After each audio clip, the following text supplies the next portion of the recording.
Olá, vamos falar sobre a força tração. Bom, primeiro, a palavra tração, ela tem relação com a palavra puxar.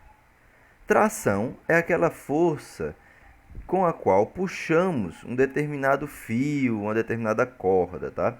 Fios, eles são muito utilizados para transmissão de forças. Por exemplo, quando uma criança amarra um fio, amarra uma corda, tá? Em um determinado carrinho, em um determinado objeto, e puxa esse carrinho aplicando uma força no fio, na corda, tá? Essa criança poderia estar aplicando a força diretamente no brinquedo, mas utiliza o fio para a transmissão dessa força. Bom, para entender a força de tração, vamos estudar o que é um fio ideal, pois no fio ideal vão valer todas as propriedades da tração, as quais vamos estudar aqui no nosso curso. Fio ideal é aquele fio sem massa, ou seja, de massa desprezível. Professor, ele é um cabo, ele é um fio, ele é uma corda, tá? Cuja massa pode ser desconsiderada durante o nosso estudo. Ou seja, eu não preciso considerar aqui a força peso que age sobre essa corda, a força peso que age sobre esse fio. Seria diferente se eu estivesse analisando, por exemplo, aquelas cordas que são utilizadas para amarrar navios, tá? Para fazer amarração desses corpos muito grandes, são cordas de muita massa, tá?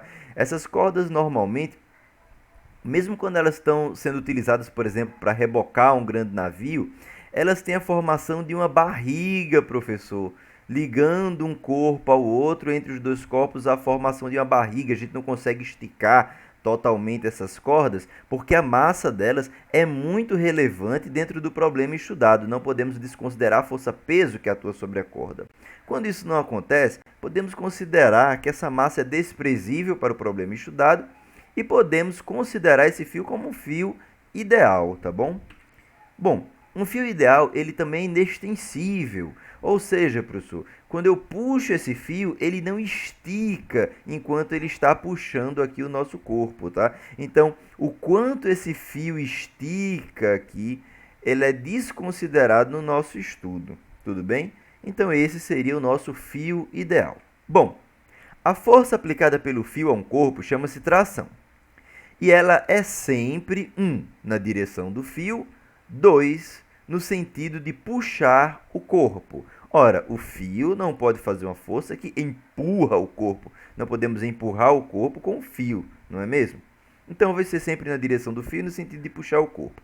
De forma que podemos dizer que aqui em A, tá, por estar sendo puxado por um fio, aparece uma tração T de BA. É a tração que B aplica aqui no corpo A, puxando o corpo A com fio, que é na direção do fio. O fio está na horizontal, portanto aqui direção horizontal, e no sentido de puxar o corpo, portanto é saindo do corpo para o fio, aqui no sentido para direita.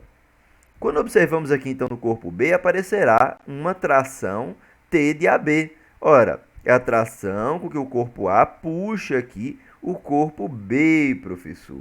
Então eu tenho aqui que T de AB, tá, está puxando o corpo B. É na direção do fio, portanto, direção vertical, mesma direção do nosso fio, e no sentido de puxar o corpo, portanto, aponta aqui para cima, tá bom?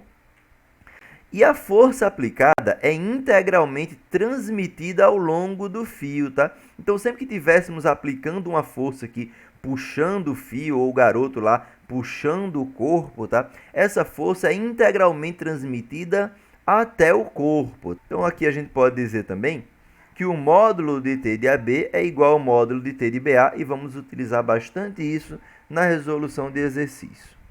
Bom, é isso. Eu espero que vocês tenham entendido essa força e até a nossa próxima aula.